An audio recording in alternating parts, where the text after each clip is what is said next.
India's first trillion took around 60 years, second took 7 years, third in 7, and fourth in 4 years. Right? Wow. So every 5 years, India will double. Now it's basically on you. What are you waiting for? Okay. As long as you are there in the market, I'm sure you will end up making money.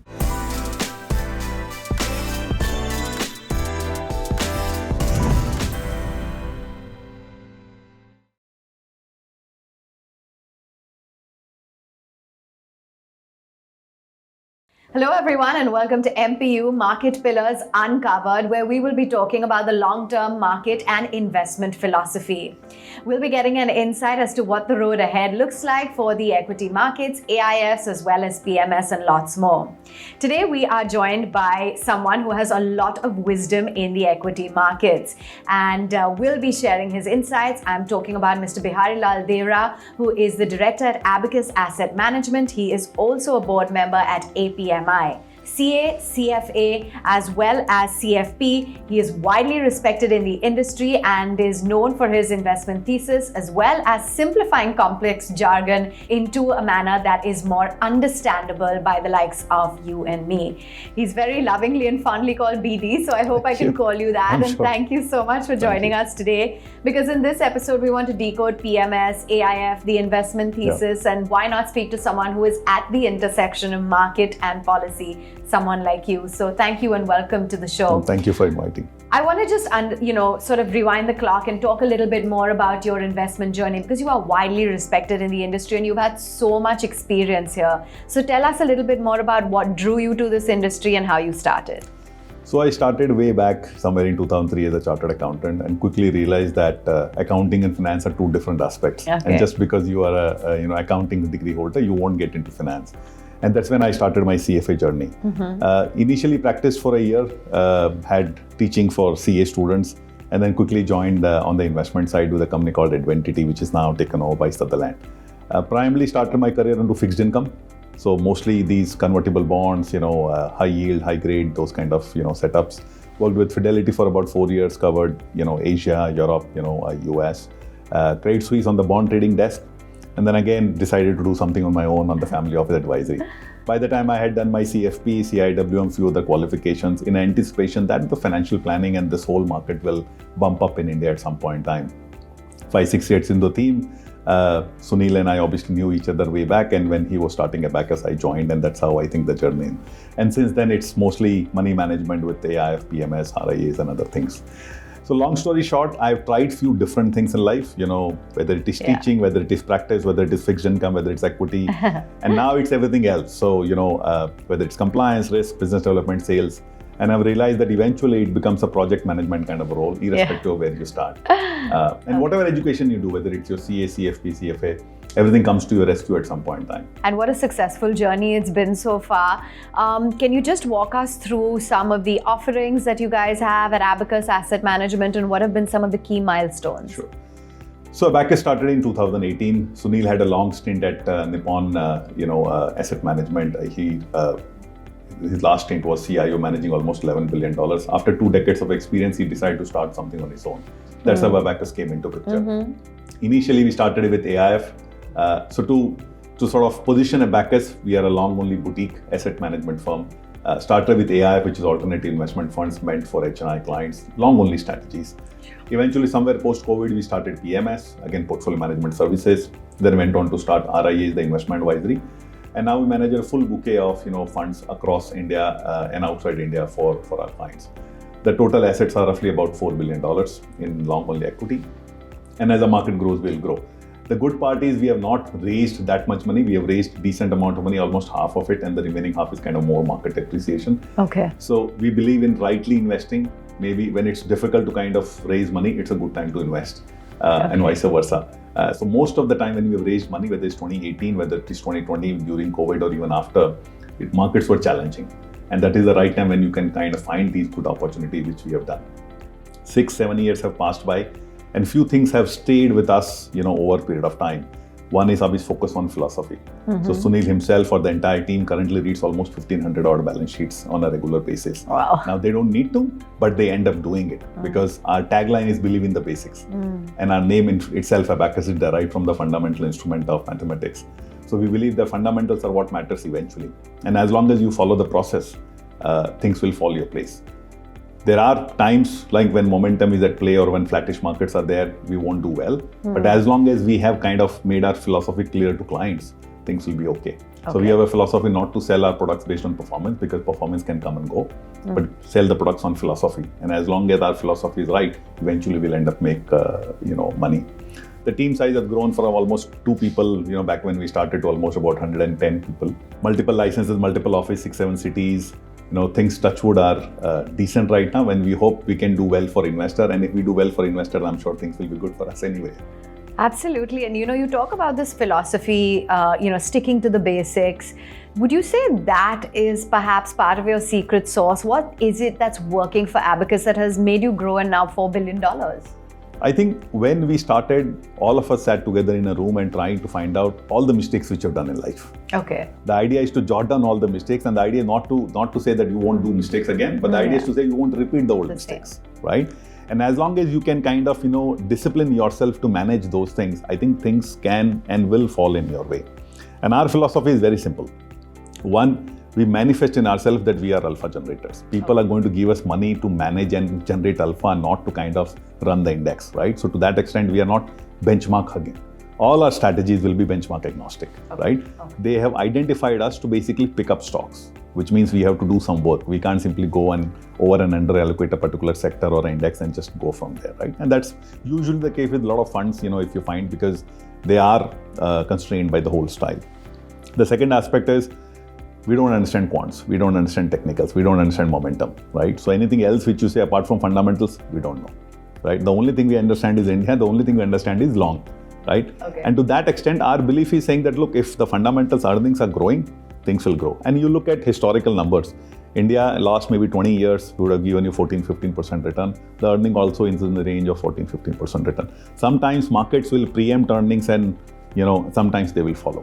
But as long as you stick to the earning, irrespective of whether market re-rates or not, you will end up making money. The third aspect there is, we are happy to be contrarian, right? So because we are not constrained by a particular style or a benchmark or a theme, we can go to any stock, we can identify whether it is undercovered or not. We did a research somewhere from, so if you look at $50 million to $5 billion market cap of stocks, and this is Bloomberg data, can be verified, almost half of the stock doesn't have a stock coverage in India. Now, India is one of the markets which has the most number of over-covered stocks. Yeah. Any stock which has more than 20 analysts covering is an over-covered stock. The India has most of them, right? 49 out of the top 51. At the same time, you'll find the middle bulge where 45-46% of the market doesn't have a single analyst coverage. And that's where I think the researchers alpha, or that opportunity for people like us, exists. Okay. Right? Because we are not nuanced by a particular style or a theme or a sector.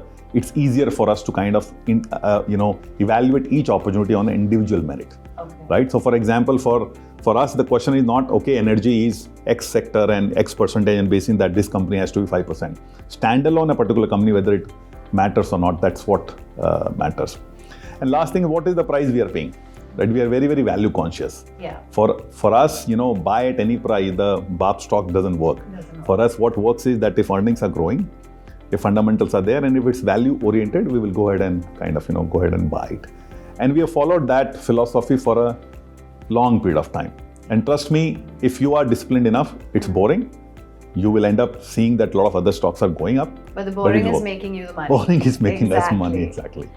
So which brings me to the investment philosophy, and I think a lot of viewers will be quite curious to understand, because now, the kind of events that we see in the markets, it's not once in a decade. Now, geopolitical shocks, crude oil prices moving, we're getting used to these headlines practically every day.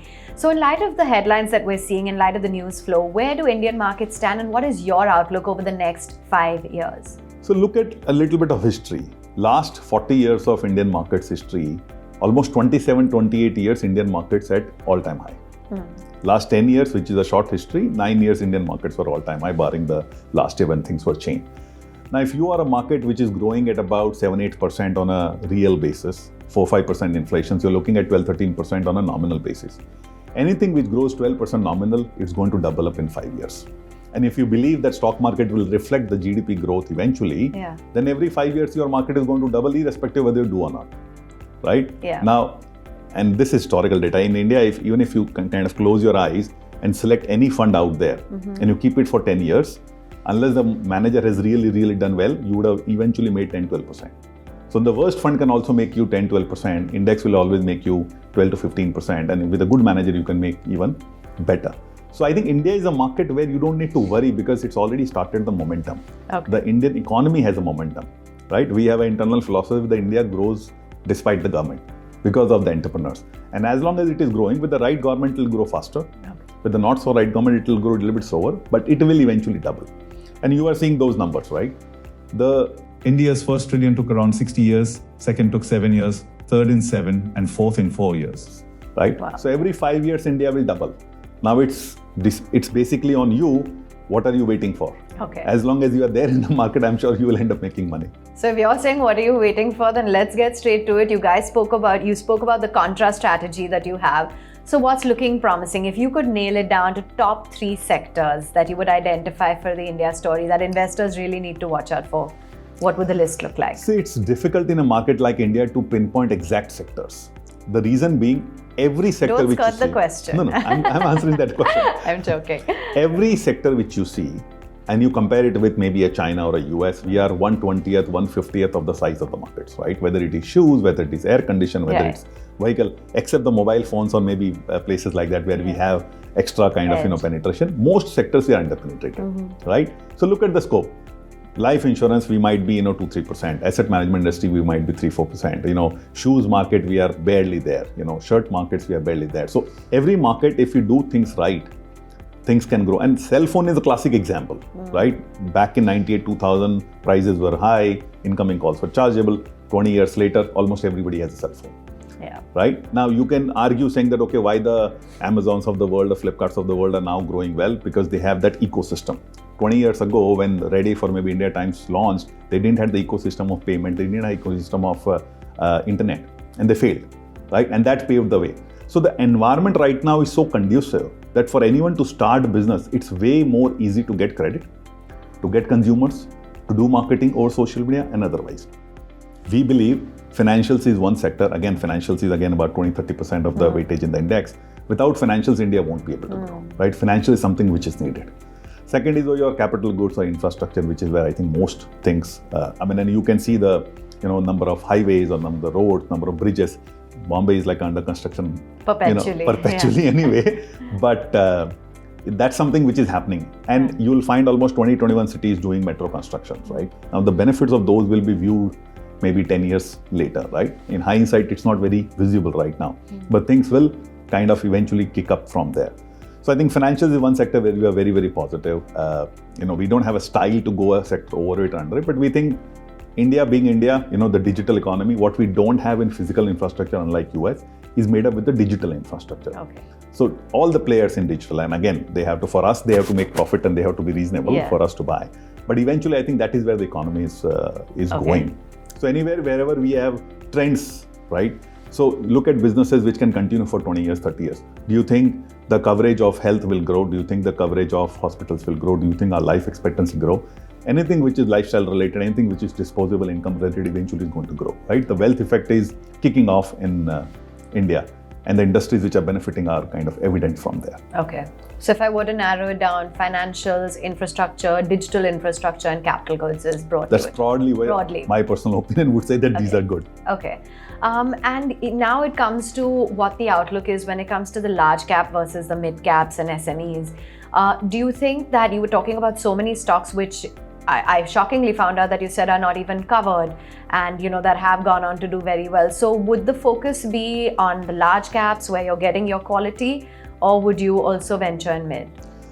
I think, we look at these 3 or 4 segments very differently. Now, in India, the large cap, mid cap, small cap definition itself is flawed. So if you look at the AMFI classification, the top 100 are large cap, then the next 150 are mid cap, and the remaining everything else is a small cap from. So from our perspective, yes, they are large, mid and small, but being on the AIF and PMS side, we are not very constrained with the market cap side. So we can go across market cap. Okay. That's part one. Second is, if you are forcefully trying to say, okay, I want to look at large cap, then you want to look at, within the leaders who can grow faster, right? Whether it is IT, whether it's something else, It has to still meet the criteria of 15% ROE, 15% growth, and almost like a 15 15-ish on a forward basis PE. As long as these three criteria are met, you can kind of look at any stock. So in a large cap, you'll try to differentiate on the growth, on the management style. On mid cap, you don't want to look at the number one player. You try to look at number two and number three player, which has potential to become number one. And in a small cap, typically you like it to look at business model which is niche, which can make more margin, right? Now, eventually, a large cap remaining a large cap will not make you that much alpha, which a mid cap will becoming a large cap will give you that alpha. So eventually you want to identify business model which can grow faster than the market average. Get that alpha generate. And as long as these companies are growing faster, eventually market has to kind of recognize their worth and eventually value them. So I think yes, large cap, mid cap, small cap, you can bucket it out. But I think the fundamental principle of selecting will still remain the same. Yeah. Now, you can argue that the largest two banks would always trade at a premium or a discount to each other. 5 years ago, the story would have been different. But if you believed that the franchise is strong, you would have invested in one and not invested in another. And 5 years later, you would have seen the profit. Same thing goes today. There are certain sectors which are not very, very efficient, like energy, real estate, certain sectors which are always highly expensive, like consumer discretionary from that perspective. Yeah. So we'll avoid those kind of sectors which don't meet our fundamental criteria. But other than that, I think it's basic across sectors. It doesn't matter what you're looking at. Okay, fair enough. Now, we have seen the emergence of these DIY or do-it-yourself sort of platforms and strategies that investors are trying to adopt. But what is your messaging? What is the advice? The market is a volatile place. It's your hard-earned money. What is the messaging you want to send out? So, 2-3 things. I think it's good that a lot of platforms have come and they are allowing investors to kind of, do their journey, whether it is basket investing, whether it is, stocks investing or mutual fund investing. Things have been sort of doing well from that angle. See, a lot of these tools can give you, comparables. They can't give you analysis, right? Yeah. Unless you have someone to guide you, like a portfolio manager or alternative fund manager or a mutual fund manager for that matter, I think it's difficult to do that journey standalone. Now, SEBI, obviously, at least on the F&O side, they publish that 90% people lose money. Yeah. But I think the game in fundamentals investing or maybe, buy and hold investing is to kind of have that duration and not look at and overcome your behavioral biases. And that I don't think is possible for a DIY investor. Yes, DIY investors are great. They are smart. They are, technology friendly. They can quickly act. Decisions is fast. But they would need some handholding. So while these things can enable your outreach way faster than what traditionally you would have been able to do, but otherwise, it's difficult for them to kind of sustain and there. And you look at this from all the discount brokers, look at the average value of their portfolios, it's roughly about 50,000 rupees. You look at the average value of traditional brokers, the roughly average value would be 2 to 5 lakh rupees. Yeah. So the in and out is kind of very, very fast in some of these players. Recently, I think there was some news about SIPs being cancelled and some of those, right? Large part of these SIPs were less than 1 year old and maybe on the digital platforms. If you look at the guided journey, whether it is through intermediaries or any other players, those SIPs didn't saw that much fall, right? So you will see the difference where someone is there to guide you will always be much, much patient and more suitable investor than someone who's doing this on their own. Yeah. We all love the flows in the market, SIP and everything else, but eventually, those flows have to stay to make money. Yeah. And there is a worrying trend. So, not so worrying much, but if you look at the top 30 cities, you'll find asset allocation mix and equity, hybrid, balance, liquid, everywhere else. If you look at the remaining cities, the smaller ones, most of the allocation is towards equity, which is a good thing.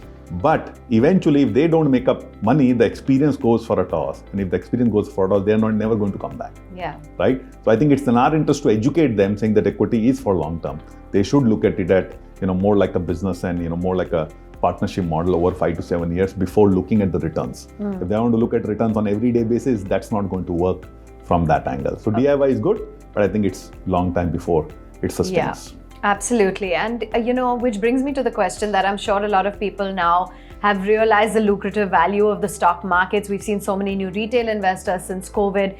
If someone in their 30s, say, comes to you and says, hey, BD, I want to make 1 crore of rupees over the next 5 to 10 years, what do you think is the correct temperament? What asset classes? And I know you'll say there's no shortcut, but what's the quickest way to do it? See, there are a lot of simple rules in textbooks, that 120 minus 1, 100 minus your age, 1 divided by n, and those kind of stuff, right? So you can do those things. But fundamentally, if you're in your 30s, as long as you're covered for medical insurance and your term insurance, I think the asset allocation should be more tilted towards equity, right? Okay. Even if you look at NPS or that PFRDA metrics on aggressive investors, that's usually 75-25, right? Which means 75% they are also committing towards sort of equity from that angle. Now you do a simple math. If you do a 12 to 15% return in the market, which is the long-term average for Indian markets, at a 30 to 45,000 rupees SIP, you will be able to make a crore in almost 10 years. Markets do well, you will be able to do it faster. Otherwise, in that time, that is almost there. Yeah. On top of that, you can add a little bit of gold, a little bit of fixed income to kind of add to your inflation or emergency funds. But I think it's not that difficult to kind of create that much amount. The only certain item there is to continue your SIP over that period of time and not discontinue it. Yes. And as long as you do that, I think 1 crore is an easy kill to that extent. And I think that's a classic mistake that a lot of investors make. It's the pulling out, it's the getting nervous when the headlines don't look that pretty. At least this time it's happening differently. So the first time, despite market falling, investors have continued there. So which is a good sign from I don't know whether it's temporary or permanent. I hope it is permanent and people continue to invest. And that is helping. And what about people taking up careers in financial planning and things like that and in the financial markets? What would be your advice to someone who's just stepping in terms of what tools they need to really equip themselves with? I think there is no kind of replacement to education. So you have to kind of be financially educated if you are trying to get into wealth management or financial planning or advisory. India as a market has less than 1,000 investment advisors. Now look at our population and look at the number of investment advisors, right? And if that has to grow, these numbers will have to grow, right? Apart from obviously the licensing requirement or the certification requirement, which the regulator might have, I think it is important to sort of practice behavioral finance. It's important to practice, content. It's important to practice investor education. I think longer term, nobody asks you right now whether mutual fund is sahi or not. Everybody knows mutual fund sahi hai because you've been telling them the same thing. Now insurance has started, insurance zaruri hai. Somebody else will start some other campaign. So I think over a longer period of time, an educated customer for you will be far beneficial than a new customer, right? The number of clients in India, the potential is huge. I mean, even if you look at people who have Demat accounts, that's roughly about 15 to sort of 17 crore people. Even if you target those people, forget about 120 crore, 140 crore which you might have. Even if you target that 10% population, we have not even reached or scratched the surface out there. I mean, mutual fund folios, unique investors would be less than 5 crores, I think, to that extent. If you compare it to the kind of population that we have. So we are way kind of, behind. We have not even scratched the surface in terms of getting there. So if someone is looking at career opportunity, well, you have an unaddressed blue ocean market for you entirely available. What are you waiting for? And with the right education and right kind of, patience, I'm sure this can be handled. Okay, so the world is your oyster, the financial markets are your oyster, is your messaging. Yes. So you've really shared with us a lot of market insights, mantras, sectors to look at, but let's understand what keeps you busy aside of the financial markets. Do you have any hobbies, fitness, passions, and what are they? Fitness is something which I'm working on, so I'm sure it will work out very soon. But I think reading is something which I focus upon. And some of these readings are maybe non-financial. So you end up reading a Harvard article or some medical journal or something else. So I think we, 2 publications we publish at Abakkus, what we are reading and what we are seeing. Those are, I think, our, reading kind of, toolkit for the week at any point in time. And I urge people to kind of look at those if they're keen on reading more about market and over and above market, on trends which are happening. How do you identify trends? You kind of end up market is your passion in and outside. See, we live, eat and breathe market. So beyond that, I'm sure there is some time available for sleeping and something else. But, I think we try to catch up on reading. Maybe if you... what about films or any... We don't get that much time for films or otherwise. But I think some social kind of, gathering. Don't say to talk to market men. People will end up asking that, but I think a social gathering is always helpful to kind of de-stress yourself. Great. Thank you so much, BD, for joining us. It's really been insightful to understand how you operate, how you're looking at fundamentals at the core, the contrast strategy, and of course, your investment philosophy. It's really been wonderful talking to you. Evan. So thank you for that. Thank you. So that's all on this episode. I hope you enjoyed watching because we've really managed to echo out some interesting investment philosophies and advice for people who are looking to enter the financial markets. As BD says, the world is your oyster, so grab that opportunity with both your hands. And that brings us to the end of this interview. I hope you enjoyed watching. Do remember to comment on this video and do subscribe to Money TV for more financial insights and insightful conversations. Thanks for watching. Investment in securities market are subject to market risks. Read all the related documents carefully before investing.